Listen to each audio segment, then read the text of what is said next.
Merci la population pierre-africaine, nos voisins proches ou éloignés. Vous tous qui êtes venus ce samedi matin nous accompagner dans cette marche citoyenne, pacifique mais déterminée et volontaire, dont l'objectif est de se faire entendre par l'État, afin qu'il retire son projet qui est d'ouvrir un centre d'accueil et d'orientation pour migrants de 60 places, pour 60 hommes venant de Calais, au centre hospitalier psychiatrique Henri Guérin, dans des bâtiments situés en zone inondable. Mesdames et messieurs, le phénomène qui préoccupe depuis longtemps les États soucieux de contrôler les flux migratoires a pris une ampleur exceptionnelle depuis 2 ans.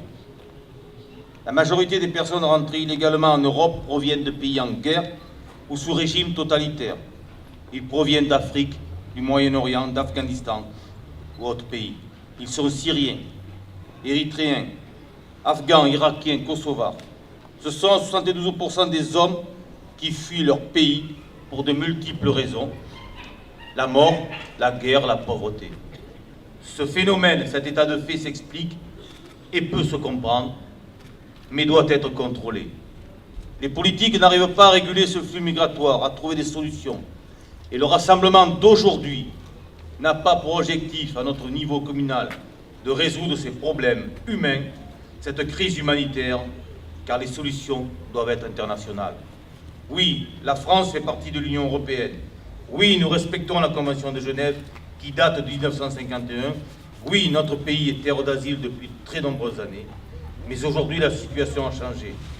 Le flux migratoire devient exponentiel dû à une situation géopolitique très conflictuelle.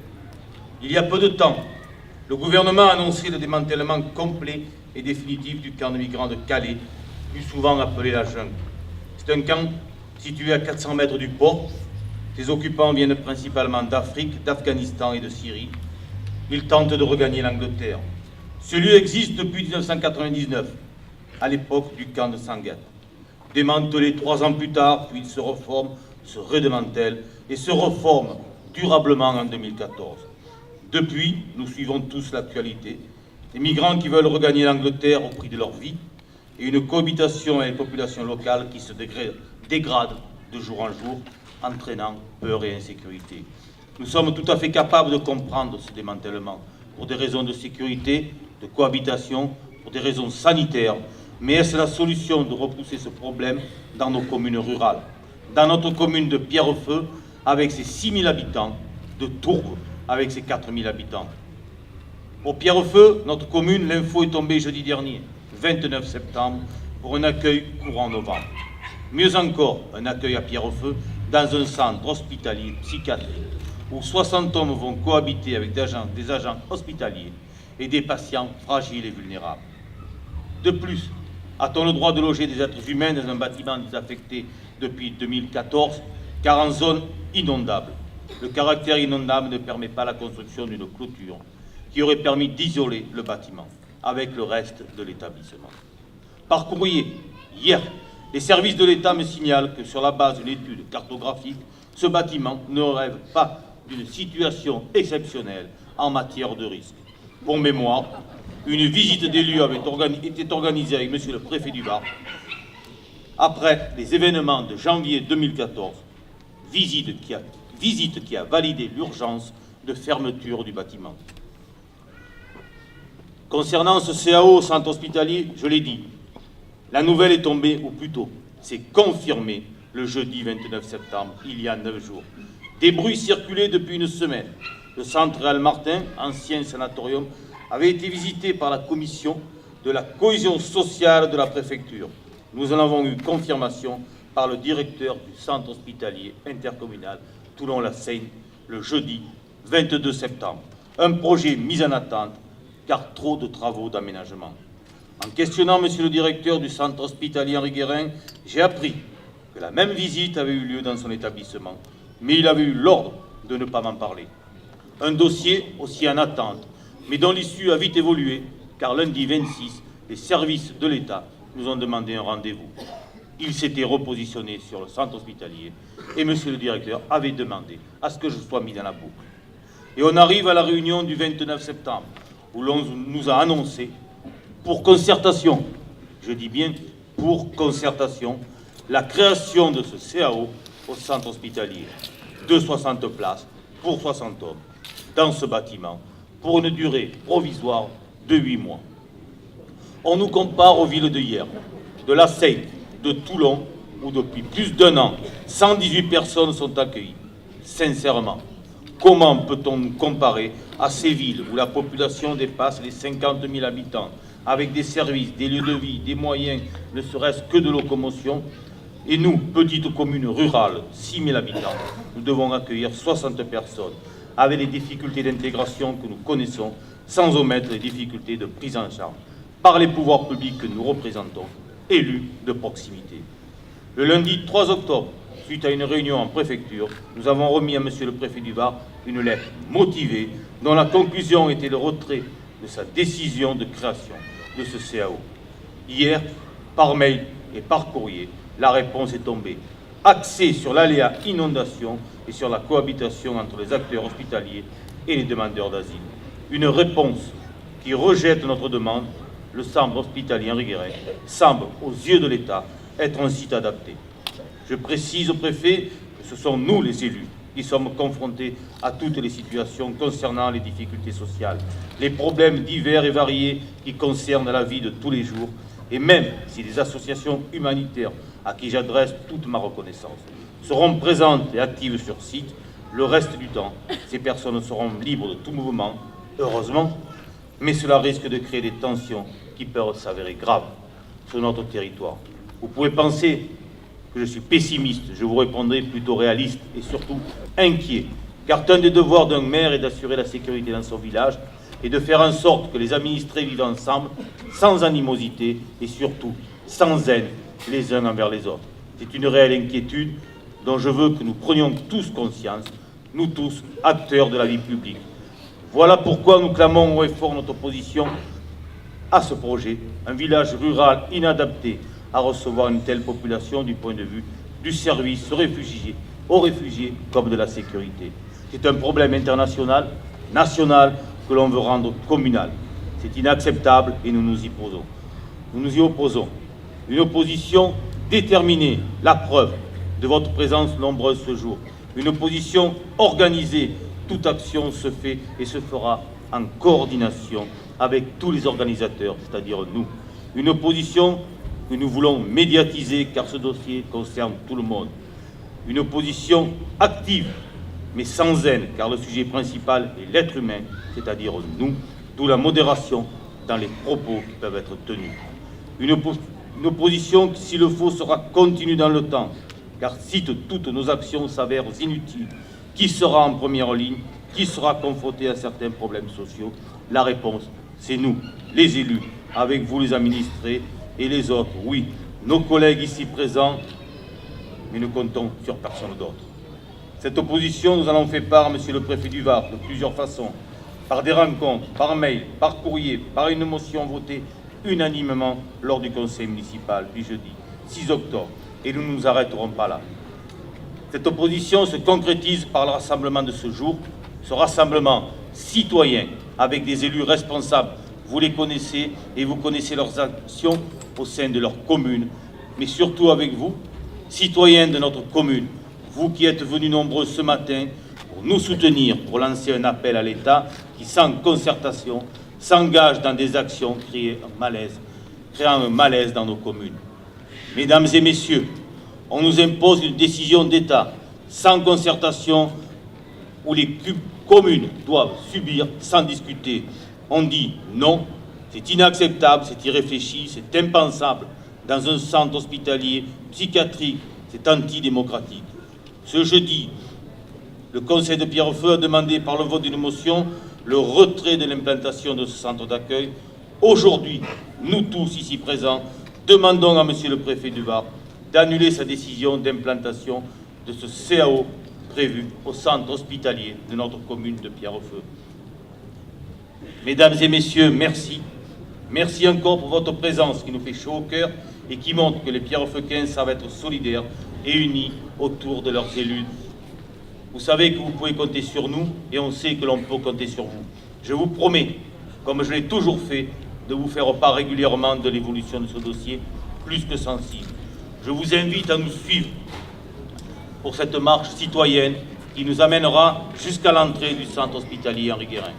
Cette marche déterminée doit démontrer que nous sommes des responsables, qu'ensemble nous savons réagir et que demain nous serons encore présents et solidaires avec humanité, sans haine, avec respect des valeurs humaines, mais une marche avec des acteurs de terrain résolus et désireux de faire valoir leurs idées et leurs motivations.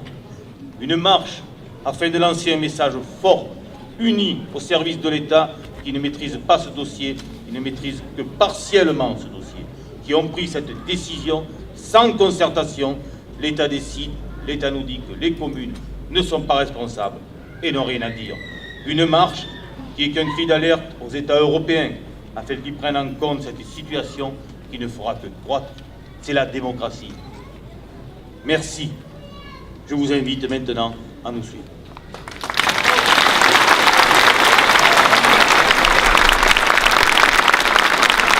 Je suis là pour soutenir le maire de Pierrefeu dans cette démarche. Je crois que l'État va un petit peu loin. L'État impose au maire des situations alors que la concertation serait de rigueur. Je crois que plus il y aura une concertation, plus on travaillera ensemble, plus on pourra trouver des solutions. Aujourd'hui, on nous impose des choses. Tout retombe sur les élus, cette situation est inadmissible. Depuis aujourd'hui à Pierrefeu, on est dans un hôpital psychiatrique, je crois que c'est vraiment pas le lieu adapté pour mettre 60 migrants. Des solutions peuvent être trouvées, mais il faut qu'il y ait de la concertation. Là, on a imposé à la municipalité de Pierrefeu, voilà pourquoi on est là. Les élus veulent être entendus, ils veulent participer, mais il faut surtout qu'on arrête de nous imposer. On ne peut pas se contenter de saupoudrer, de répandre les migrants sur les territoires. Il faut vraiment avoir une vision globale. Aujourd'hui, on n'a pas une vision globale et comme ça, on arrive à des conflits. Et voilà pourquoi on est là aujourd'hui, pour dire ça suffit. Ayant eu l'occasion d'aller à Calais, tout le monde le sait, eh bien, on est en train au lieu d'avoir un Calais énorme de 10 000 personnes, on est en train de créer en France des mini-foyers Calais qui se transformeront. Et puis il faut savoir qu'aujourd'hui encore, à Calais déjà qui est en cours d'évacuation, il y a déjà des milliers de migrants qui viennent d'arriver. Donc le problème n'est absolument pas réglé. Et je pense que ce combat face à l'État qui impose des migrants, certes il faut respecter parce que ce sont des êtres humains, mais il y a aussi en France des tas de gens qui souffrent. Et puis on peut quand même s'étonner que ce soit avant tout des hommes de 20 à 30 ans qui soient présents, de combat certes, dans leur pays, dans lequel ils ont peut-être des problèmes, mais quand on est un homme digne et que son pays est en guerre, on le défend. Voilà. Et curieusement, leurs familles ne sont pas là, donc ils les ont laissés dans les flammes, dans le désarroi, dans la détresse, et c'est un peu stupéfiant de voir que ce sont que des hommes jeunes qui arrivent et qui sont donc a priori des gens qui viennent ici pour venir chercher notre aide, avoir la solidarité. C'est vrai que la France est un pays d'asile et qu'il a toujours été et on s'en anoblit à le faire, mais je pense qu'aujourd'hui les circonstances imposent à la France de modifier le sens de son accueil et notamment d'essayer de donner une solution pérenne et définitive à ce problème-là. Parce que ceux que l'on a déplacés de Calais sont aujourd'hui dans un certain nombre de villes de France et dans 3 ou 4 mois il y aura autant de gens à nouveau à Calais. Donc le problème se reposera dans les mêmes conditions. Et c'est pour ça que j'ai dit au maire, bravo monsieur le maire de la résistance, vous n'êtes pas seul. J'espère que vous gagnerez, en tout cas on s'emploiera pour que ce soit le cas. Il faut que partout, il y ait des milliers de foyers de résistance qui se lèvent pour que la France retrouve sa grandeur. Voilà ce que je voulais vous dire. Merci. Moi je suis ici, non pas pour l'arrivée des migrants à Pierrefeu, mais pour l'arrivée des migrants, des demandeurs d'asile dans toute la France et dans toute l'Europe. Et j'aimerais que les technocrates réfléchissent un peu mieux à leur façon d'expédier leur arrêté et leurs ordres au préfet pour qu'on fasse ça de manière plus intelligente, plus humaine. Par exemple, sur les 36 000 communes que nous sommes en France, peut-être que 2-3 personnes par commune, on aurait largement de quoi accueillir tous les réfugiés de tous les pays en guerre. Et la population serait beaucoup plus apaisée et beaucoup plus solidaire. Voilà, là je pense qu'avec ces méthodes, on divise les populations, on nous met les uns contre les autres, alors que ce n'est pas du tout notre message. Moi j'ai fait un panneau qui soit générique, Parce que les migrants à Pierrefeu, oui, mais on va dire, je sais pas, 10 migrants à Pierrefeu. On peut accueillir 10 migrants, et puis on peut en accueillir 10 à Cuers, et puis 10 à Brignoles, et 10 à Tourves, et 10 à Brasse, et 10 à... etc. Voilà, puis dans le même temps, on héberge nos SDF également. Et moi, ça m'embête, j'ai un peu honte, quoi. J'ai un peu honte pour l'intelligentsia française, européenne. Je suis président de l'association des commerçants, les vitrines de Pierrefeu. Je ne connais pas l'avis de tous les commerçants, mais je pense qu'il y a une appréhension de ce qui peut nous arriver avec ces migrants que l'on doit accueillir, que l'on nous impose dans notre village.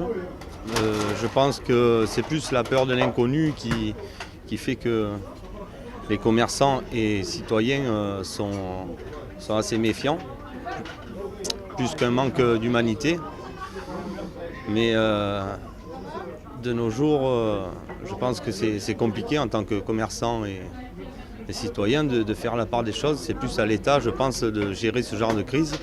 Et à l'heure d'aujourd'hui, ils nous mettent dans un centre hospitalier des gens qui ont déjà connu pas mal de problèmes.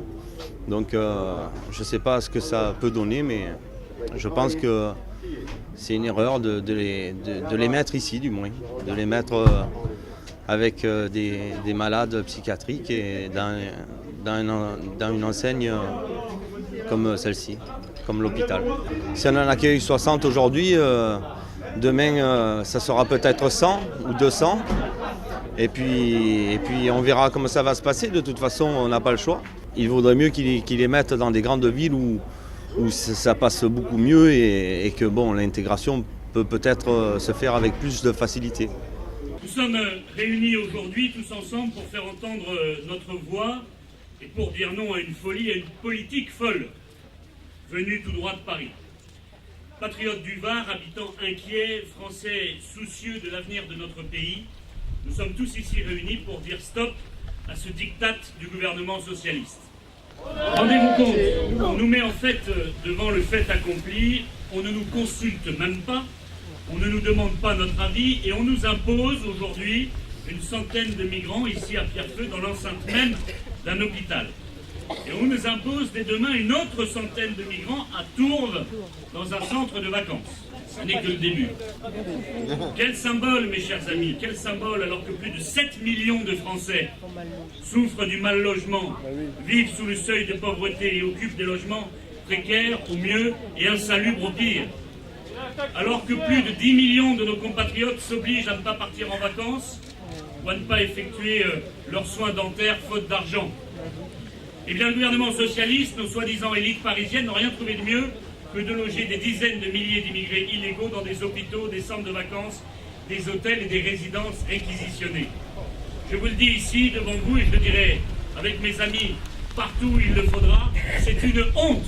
Nos jeunes, mes chers amis, sont au chômage, nos seniors fouillent les poubelles pour trouver leur pain, nous subissons les attentats et la barbarie islamiste, et eux, en réponse, nous imposent de plus en plus de migrants, plus de vivre ensemble à marche forcée, et plus encore de communautarisme. Ils nous demandent d'enlever nos drapeaux à nos fenêtres, ils nous demandent toujours plus d'impôts et de sacrifices, toujours plus pour les autres en fait, et toujours moins pour nous. Voilà la situation, mes chers amis. Et aujourd'hui à Pierrefeu, demain à Tours, après-demain dans un autre village du Var, nous répondrons présents pour dire stop et pour faire entendre la voix du choc du peuple à chaque fois que ce sera nécessaire. Le peuple de France qui, en remerciement de tous ses sacrifices, de tous ses fils morts au front durant toutes les guerres de la nation, se retrouve chassé de chez lui, exsangue, se fait insulter dans la rue de racistes, de mauvais citoyens. Nous ne sommes pas racistes, mes chers amis. Nous ne sommes pas de mauvais citoyens. Nous sommes francophiles. Nous sommes français par le sang reçu et par le sang versé. Et plus que tout, nous aimons notre pays, la France. Les peuples et nations d'Europe doivent pouvoir décider de leur destin et se prononcer sur l'arrivée massive de ces clandestins, dont la part de réfugiés réels de guerre ne représente, vous le savez bien, qu'environ 3% du flux. Sachez-le, les chrétiens d'Orient, de Syrie et d'Irak ne sont pas chez nous à l'abri, ils sont au front, en première ligne face à l'État islamique. Ici, nous accueillons des jeunes hommes, célibataires, pour la plupart venant du Pakistan, du Bangladesh, du Soudan, d'Érythrée ou d'Éthiopie. Ce sont des migrants économiques, vous le savez bien. En témoigne leur volonté acharnée de passer en Angleterre et donc cet immense squat de Calais. Les migrants, c'est l'excuse, en fait, pour légitimer l'immigration économique illégale. Point à la ligne. Nous le savons. Cette excuse n'efface en rien la volonté du peuple à décider de ce qui se passe chez lui. La preuve en est donnée aujourd'hui avec cette forte mobilisation qui fait écho à celle dans la Loire, dans le Nord ou encore en Bretagne. Bravo à vous et merci pour votre présence. Je pense que c'est un galop d'essai. Et c'est à nous à démontrer, et aux populations à démontrer qu'on n'en veut pas. Voilà. Et si les hommes politiques de gauche, comme d'ailleurs de droite, sont favorables à ce qu'on garde en France des migrants, eh bien qu'ils les accueillent chez eux, mais qu'ils laissent la population tranquille. Et on verra ce que diront ces responsables politiques quand ils auront accueilli un migrant pendant 6 mois ou 1 an chez eux. On verra comment les migrants seront comportés avec leurs femmes, avec leurs enfants et avec leurs biens.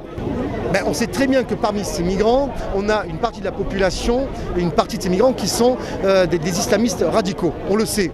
Voilà, on sait très bien, il y a eu plusieurs... Comment le savez-vous? Il suffit de lire la presse, c'est pas de la presse du Front National. Même la presse de gauche le dit. Le problème aujourd'hui, c'est qu'on sait très bien que cette filière est utilisée par des terroristes qui veulent commettre des attentats en France. Il est totalement délirant que les hommes politiques, aujourd'hui, les autorisent à venir. Voilà, ou au moins les conservent sur le territoire. Nous, on part du principe que l'ensemble des migrants doivent repartir dans leur pays. Voilà. Comment fait-on pour les aider à partir? C'est très simple. Pas d'aide sociale, pas de logement, et on les renvoie, on prend des décisions de justice, on les applique et on les expulse. Il y a un moyen de transport qui est très bien, c'est l'avion. Voilà. On les renvoie sous les bombes des Américains, des Anglais, des Allemands, des Israéliens et des Français? Mais ça, écoutez, c'est pas le Front National qui a déclenché la guerre dans ces pays-là. C'est M. BHL et M. Sarkozy, soutenus ensuite par M. Hollande. Donc que ces gens-là assument, c'est pas au peuple français d'assumer les conneries de ces responsables politiques. C'est à eux à l'assumer, tout simplement. Mais c'est pas à nous à payer. C'est pas à nous à payer la note, ni morale, ni identitaire, ni fiscalement, ni quoi que ce soit. C'est aux responsables politiques d'assumer. Mais moi, je trouve totalement délirant qu'on ait des migrants qui actuellement fuient un pays en guerre en laissant sur leur territoire femmes, enfants, pères et mères. Ils sont protégés ici et nous, on envoie ensuite des soldats français pour combattre et pour défendre leur pays. Non, qu'on reçoive les femmes et les enfants, les gens qui sont en danger, oui, mais que les hommes aillent se battre. Imaginez si nos anciens avaient fait ça. Absolument. Voilà. Absolument.